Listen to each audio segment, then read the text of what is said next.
Welcome back to Ground Up Guts, everybody.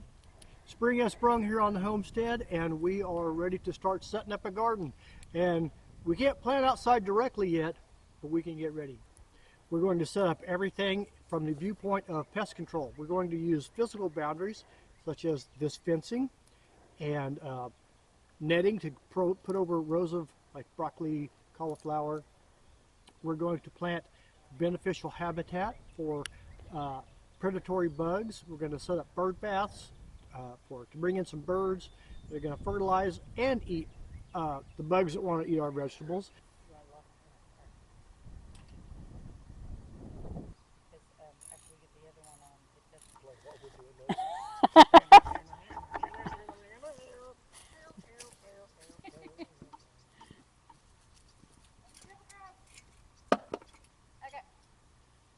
Choose your side, Jed. Dads or moms?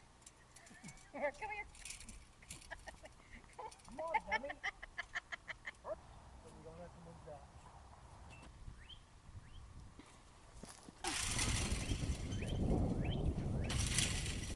Okay, there we go. 50 feet long, 30 feet wide. That should be good enough for a garden. And 6 foot tall, that's going to keep out deer and goats.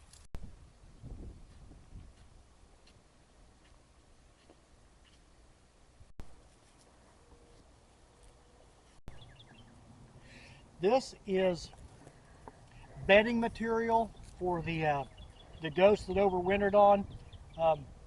When they have kids, we'll bring them in, put them in a pen, and it's already decomposing. Now, it has a lot of manure in it, which goat manure is similar to rabbit manure. It's a really cool nitrogen, not high nitrogen, so you can plant right in it.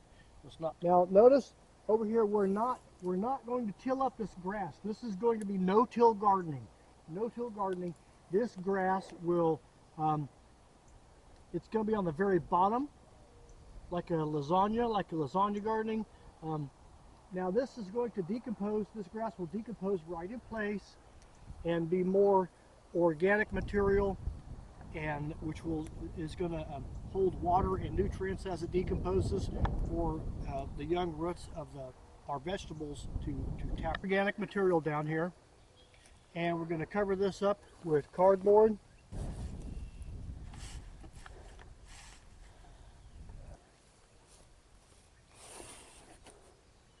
Now the cardboard acts as a sunblock and a weed barrier, so I'm not really concerned about any of these weed seeds in the hay popping up through this cardboard, especially when it's 2 layers thick. None of the seams are going to line up. So in the past, everywhere I've had a gap develop in cardboard when you're walking on it before it really soaks and mats down, if that pops open, some of this grass can try to grow back up through it, or some of these seeds can grow back up through that crack. If you're double layers and none of the seams overlap, your odds of, you're really going to minimize how much weeding you have to do later.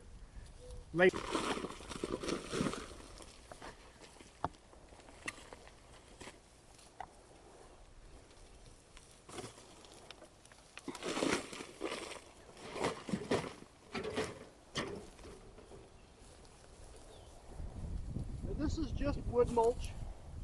It's not fresh wood mulch. It's we got this, oh boy, last spring, so it's at least a year old.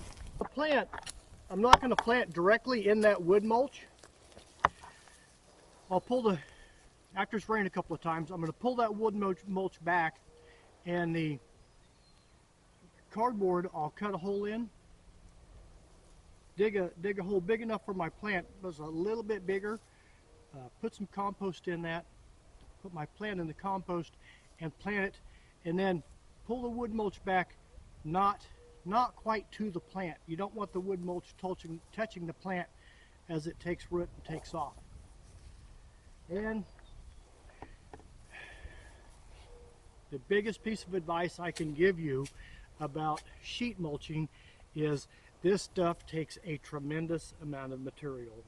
every time I put it down, every single time I put it down, I am amazed at how much material it takes. It's really easy to underestimate that.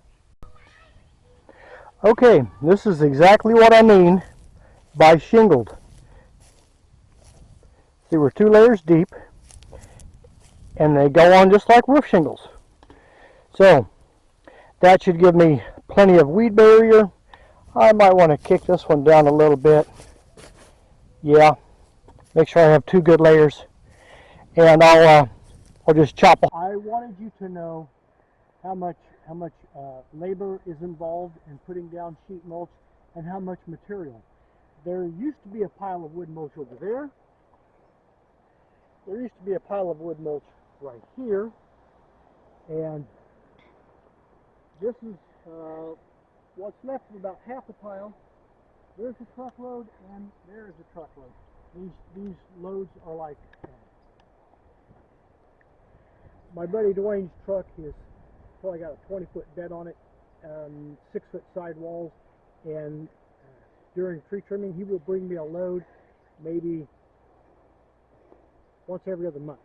So this is a lot of wood mulch, and summer's on, and this is late spring. It's time to start planting in the garden, and the garden still, all of the sheet mulch isn't down yet, so it's time to just get to work.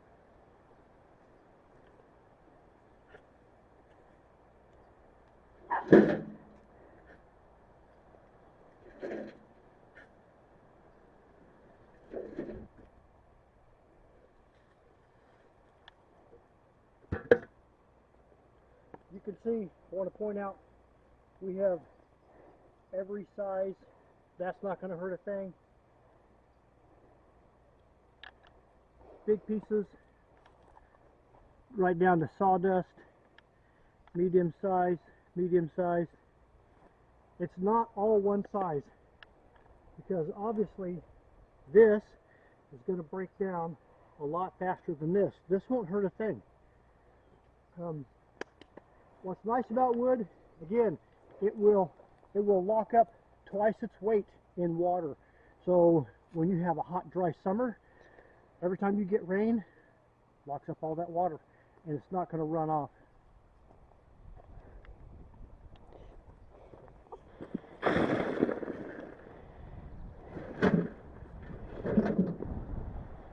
I have a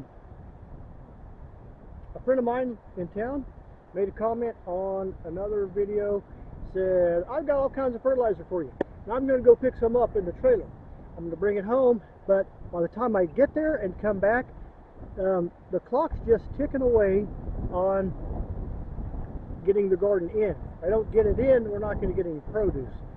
So I'm going to go ahead and sheet mulch this, plant it, and go get the load of fertilizer. And if it turns out that it's decomposed enough, I'm going to just mix it up with some dirt and put my plants in with it.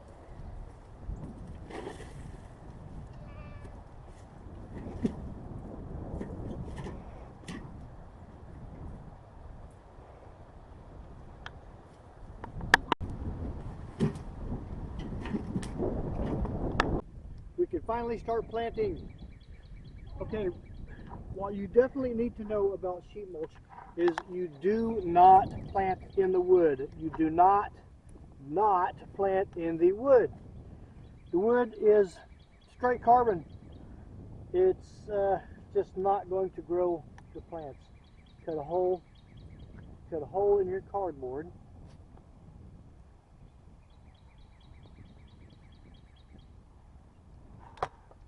And you plant in the dirt. And what are we planting? I believe this is summer squash. If I can get it out of there. That's tomato. Very leggy tomato. Very leggy tomato.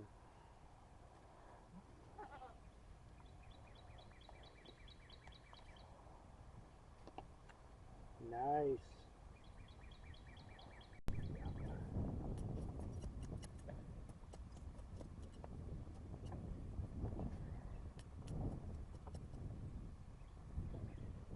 Now this is why we started with an organic layer of the straw and manure under the cardboard, because that is what this little summer squash is going to feed on.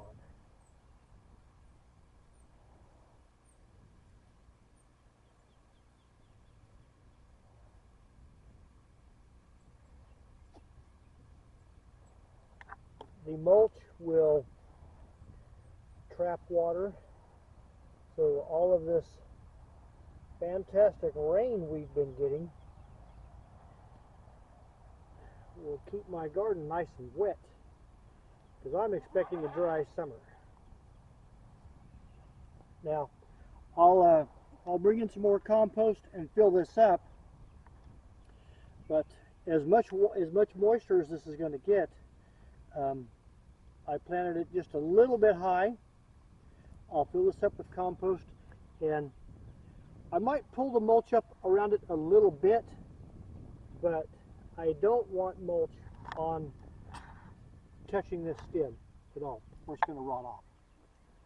And that's planting in sheet mulch. And I hope these storms don't beat it up too bad, but we'll see.